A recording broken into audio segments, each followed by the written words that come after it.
First I was born, and I was born more sensitive than some kids are. So I was very sensitive to anything psychological. I was able to see what was going on in my mind pretty early age, and I had some experiences of, I guess would be called out of the body experiences, but they were more like transcendental moments of great, I'd say now, very high, transparent, where everything became shimmering and transparent. The world that we live in became, you could kind of see through it. And that was a kind of a, left in a mark, didn't ever forget it.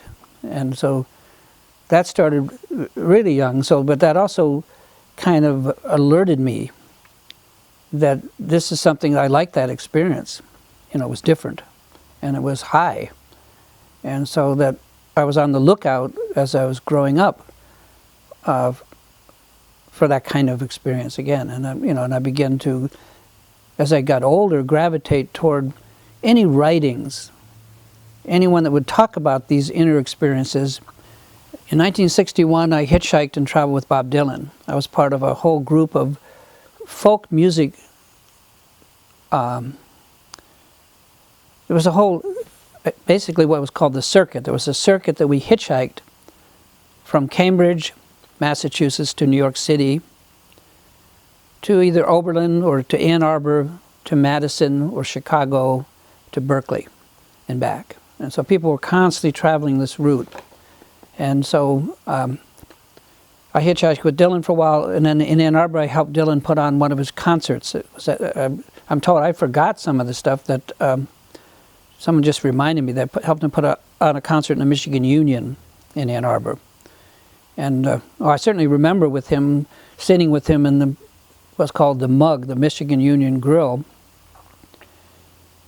drinking coffee and him worrying about what was the review, what's going to be, he played the night before and he was really nervous that whether he was going to get a good one or a bad one.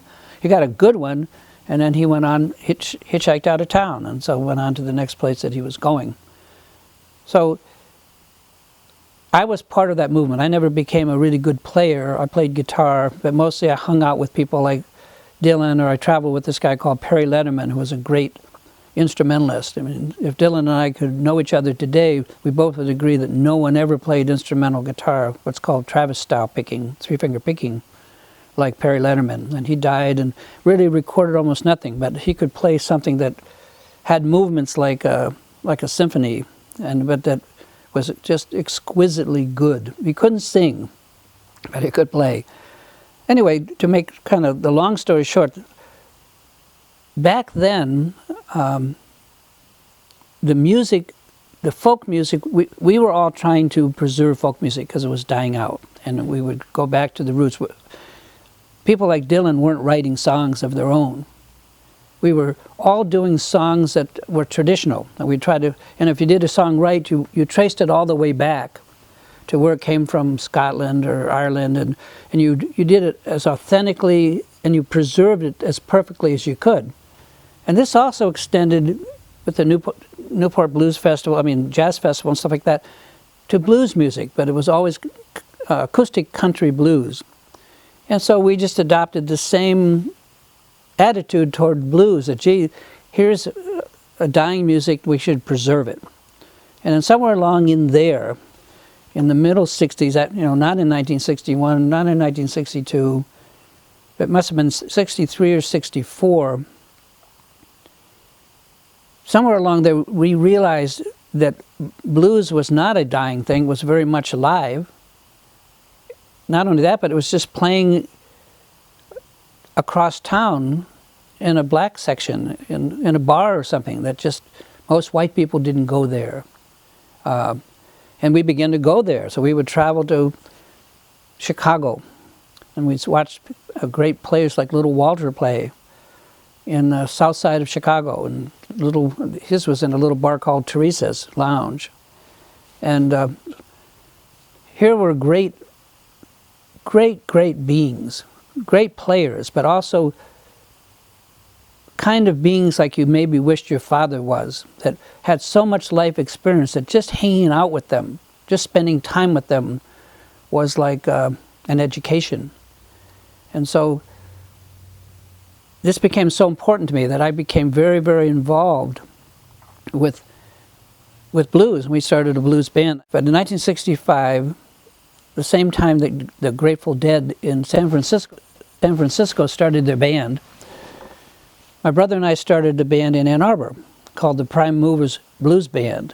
And in the beginning, we were the only band in the Detroit area that was doing blues, and maybe the only band in the Detroit area, or one of a few, if I don't know the others, who were part of what we call the new style music. Like Grateful Dead started something. We started at the same time, summer of '65, and you know, Iggy Pop was our drummer for a while.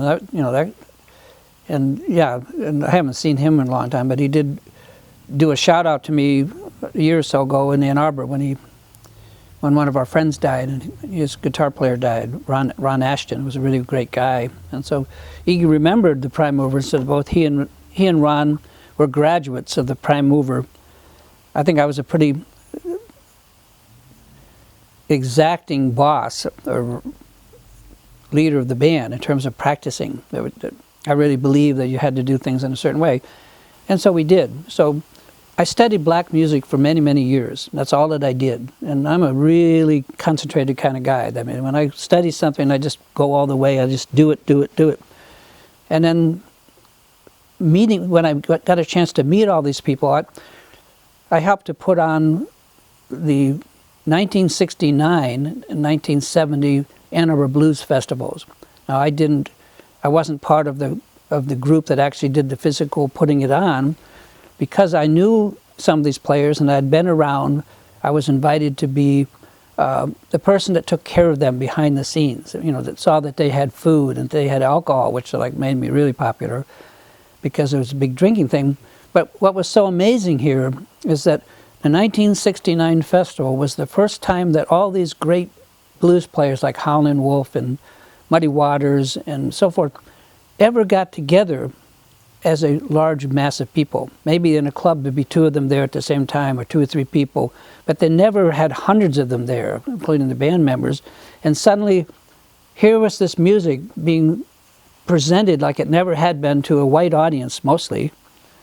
But at the same time, there was a kind of a celebration going on among the black performers with themselves. Here they were, dozens, scores and scores of them, being with each other, being taken care of, being appreciated. So it was like a very special time. And one of the things that I did through that time, and the next year of 1970, and then later 1972 and 3, I interviewed these people, just like you're interviewing me. I did it with audio first, and I did it with video. And so I would, and many of these people had never been invited to something like this. So some of them came like a week before, or almost a week ahead of time. And they were lodged at places like the Michigan League or West Quad. They had nothing to do. So I would, like, my brother and I would go and sit down with Big Mama Thornton, you know, who wrote Hound Dog, and spend the evening drinking whiskey and getting to know her. Or we'd go, my brother Dan tells me, we went to Arthur Big Boy Crudup, who wrote Elvis's first tune. Knock on his door, he'd come to the door, this big guy, and Dan would take out Jack Daniels and just come on in, boys. And we'd spend the whole night. Or we'd go, Fred McDowell and Yank Rachel were just over in West Quad in a little tiny dorm room. Nothing to do. So we got to know these guys and we got to interview them. And how does this relate to spiritual stuff? And this is how it relates. I respected these men. That I love my father, and I didn't love my teachers much. Very few people, I'm hard to educate. I never got out of high school. I'd much rather just go. I was ready to go out into the world and just have some experience. I didn't need any teaching. So that the mentors that I had, I've been very, very careful about. I don't learn from just anyone. I learn from people that I respect their life experience. That they show me that they know what they're talking about. They're not just talking. So the only problem I had with all these blues guys was that, most of them drank too much. I mean, to their own death. And very unhealthy. So that whole part of them, and of course there's all the reasons why that was so, that could be another whole thing, but it's sad, you know, prejudice, and they're being held back, and they all knew everything about all of this. So somewhere along in there, I got, I think it was 1974, I met a Tibetan Lama by the name of Chögyam Trungpa Rinpoche, and he founded Naropa Institute in Boulder, Colorado. And here was the same kind of wisdom that I saw in these black performers. And they also drank too, but there wasn't, yeah, they weren't down and out. They weren't trying to survive, they were surviving.